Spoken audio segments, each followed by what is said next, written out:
Og þau eru með 75 metra kast og þá er Hilmar nánast öruggur í úrslit. Hér kemur Hilmar Örn Jónsson síðasta kast. Aðeins til vinstri, hvað er það langt? Það er yfir 70, Hilmar er kominn áfram, ég fullyrði það hér. Ég fullyrði það hér. Þó það sé fullt af kostum eftir og annar kastópur, þetta mun duga. Þetta skal duga. Ég var alveg heima þar, ég sé það bara, sá það hvernig þetta fór í dag og það var að koma í ljós á morgun en ég var allavega í stuði. Væri flott fyrir Hilmar að þó hann bætti sér ekki um metra en 2-3 metra fari upp í svona 77 væri mjög gott í þessu kasti og við talum ekki Íslandsmet. Hér kemur Hilmar Örn Jónsson í öðru kasti og já, er þetta ekki bara prýðilegt kast? Jú, þetta er vel prýðilegt kast. Þetta er bara nálægt Íslandsmetinu hans. Jæja, þetta er 77 metrar. Hann er að færa sig hér upp. Gott kast hjá Hilmari hér í annar umferð. Fá hann að taka 6, þá hefur við að sjá hann lengja sig enn frekar. 77-26. Hann fer upp fyrir Søren Klose sem var komin í 77-10 og fer úr 9. sætinu í það 7. Ótrúlega ánægður með árangurinn og alltaf svona fyrirfram alveg eftir mjög sáttur með þetta. En eins og ég sagði áðan þá fannst mér ég skilja aðeins eftir. Ekki það að það dragi úr árangurinn, ég er mjög ánægður með það sko, en fyrstu viðbrögðu klárlega að ég skildi aðeins eftir. Hvaða þýðingu hefur það fyrir þig að vera núna að ná þínum besta árangri á stórmóti og bara besta árangri Íslandings á EM núna í 24 ár? Það er náttúrulega bara frábær kvittun svona fyrir því sem ég hef verið að gera undanfarin ár og fyrsta stórmóti mitt er 2017, þannig að þetta er 9 ára vinna og ótrúlega sætt að fá einhverja kvittun fyrir því að þetta er að virka og svoleiðis, en svo bara bæti í og nóg eftir. Þá er það Erna Sóli, önnur umferð, 15:41 í fyrstu, það kast misheppnaðist. Nú fáum við örugglega flott kast hjá henni, þetta er betra, en hún kemst ekki undir kúluna, hún nær henni ekki upp. Þetta er betra held ég, en þetta er ekki það sem hún vill gera. Vantar að komast almennilega undir kúluna og ná henni upp.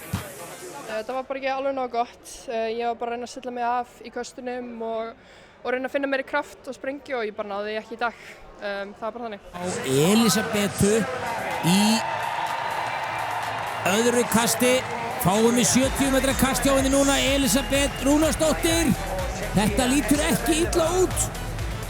Og lengdi hún sig ekki aðeins. Lengdi hún sig ekki aðeins. Þetta verður, ég er ekki viss að 67-33 dugi. Ég hefði haldið að 68 kannski og hálfur, 69 myndi duga, þetta er 67,5. Hún er orðin 9 cm og þetta finna hann enn í 5. sæti. Þetta var ekki það sem ég kom ekki til að gera og það er bara sumar keppnir eru þannig og það er bara, maður verður að læra frá þeim og ég tek þetta bara inn í hausnum með mér og læra af þessu. Það fer allavega heilmikinn í reynslubankann sama hvað gerist hérna eftir? Já, hann fyllist vist aldrei, þannig það er fínt að halda áfram að bæta í hann. Þá er það Guðrún Karitas. Silja Kósonen búin að kasta 72.02. Aðrar ekki búin að fara yfir 68 metra sem er gott fyrir Elisabetu. Og þá fyrir spurning hvort að Guðrún Karitas ná í 70 metra kasti í fyrstu umferð. Og aðeins til vinstri, en hvað er það langt? Þetta er yfir 70 metrar, er það ekki? Eða sá ég lendinguna vitlaust?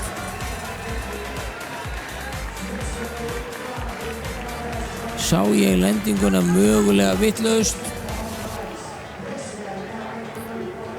70-31.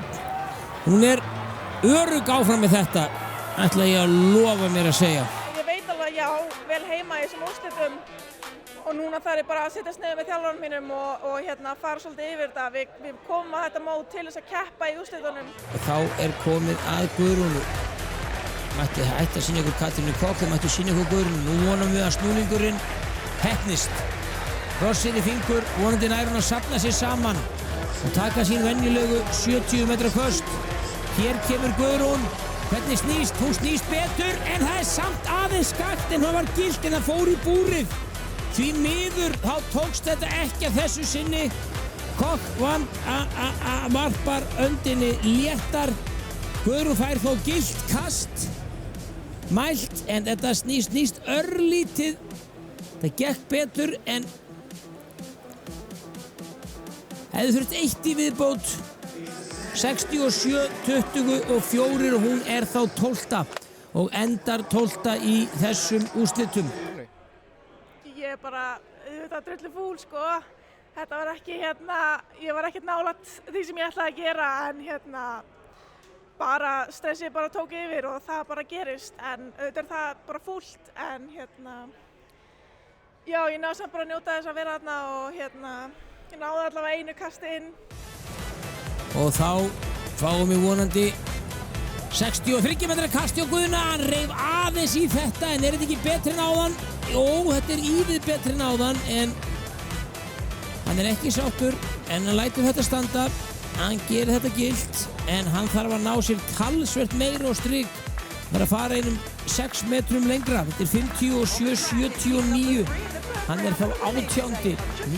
Þetta svolítið bara svona, þetta mjög svekkjandi, þetta bara, ég búinn að eiga bara leiðilegt sumar, ég ekki búinn að kasta vel á neinu móti og mörg þau köst hefðu dugað í úrslit hérna, en svona þetta. Og svo kemur okkar maður Baldvin Þór Magnússon, 5-faldur Íslandsmeistari í ýmsum greinum og þá kemur 5. Hann Baldvin að komin á beinibrautina.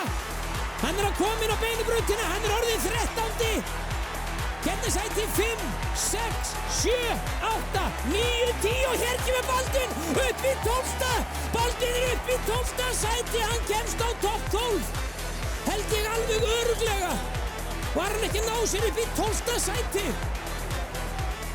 Nei, Baldvin sennilega 13. 28, 25, 67. Hann 900 frá 12. sætinu. 1200 frá 11. sætinu og setur Íslands með 28, 25, 67. Ég bara mjög sáttur með þetta. Það var svona nálægt í að vera mjög gott en þetta var bara, já, gott hlaup. Ég bara mjög sáttur. Það var svona, já, skrítin upplifun að vera í svona taktísku 10 km hlaupi. Það var klárlega tímapunktar sem við vorum að fara allt of hratt og ég vissi sko enginn að fara að halda þess allan tíman. Það mátti bara hanga í því og vitandi það að einhver tíman pace að fara hægast á. Þú veist ekki að myndi hægast svona mikið á eins og við vorum næstum byrjað að lappa þegar það var svona 3 km eftir og svo vorum við hringaðir af almgrænum þegar við vorum að lappa og svo þá byrjuðum við svona aftur að keppa. Voru í góðum sprettanum senastu 150 og reyna að ná mér upp í topp 10 kannski. Við vorum bara með engu. Þá hefði það verið mjög gott hlaup. Hún krossa allir fingur. Krossiði alla fingur. Sindri Hrafn Guðmundsson í síðasta kasti sínu. Þetta gilt. Hvað að langt? Hann öskrar á eftir því. Það upp undir 80 en ég held að sé á stutt. Því miður. Ansans. Vantaði örlítið. Það samt ekki öll nótt úti. Þetta 79-21. Hann bara 9 cm á eftir Dananum. Alltaf skulu þeir þvælast fyrir okkur í gegnum alla Íslandssöguna. Bara rosalega góða sko, það var smá stress þarna sitjandi upp í stúku sko. Við beðum þangað til að það voru bara 2 eftir, þá var það nánast komið í ljós. Þannig að þetta var alveg stress en þetta hrikalega góð tilfinning sko, ekki spurning. Hér sjáum við Sindra Hrafn. Ok, nú að krossa fingurna, það 77, 80 og 2 sem hann þarf að kasta, helst lengra. Leið og hann fyrir 79 metran hann orðinn nokkuð algjörlega öruggur. Hér kemur Sindri. Þetta hann ekki ánægður. Hann bara ekki ánægður, því miður. Það fer yfir 75 metra en það ekki nóg langt. Og hann vissi að þegar hann sleppti því, en hann 9. sem náttúrulega bara fínasta sæti, en auðvitað sárgrætilegt þegar 8 komast áfram. Þá leiðinlegt að vera 9. Kastar hefur 75-36 og hefur lokið keppni á Evrópumeistaramótinu. Bæði gleði og smá svona vonbrigði. Ég kastaði ekki alveg jafn langt og ég ætlaði mér en svona þetta bara stundum og ég bara ánægður að komast í úrslit. Þetta vildi maður komast í topp 8 en það kemur næst. 4-2-0-6. Hlynur hérna, hann í hvítum ból, við sjáum hann ljósarðan þarna. Hérna kemur Hlynur í beygjuna, í beygjunni núna. Hér Hlynur Andrésson að koma, nálgast markið. Þungur á sér þarna, það hefur fengið krampa eða hlaupasting eða eitthvað. Tilfinningin vonbrigði. Ég gaf mér séns til að hlaupa vel í dag og reyna að gera eitthvað. En kúrsinn var bara það erfiður að þegar lappirnar byrja að gefa sig eftir 28 km þá var bara ekkert eftir og ég hef aldrei hætt keppni í landsliðstreyjunni þannig að ég ætla ekki að byrja í dag og ég vildi bara klára.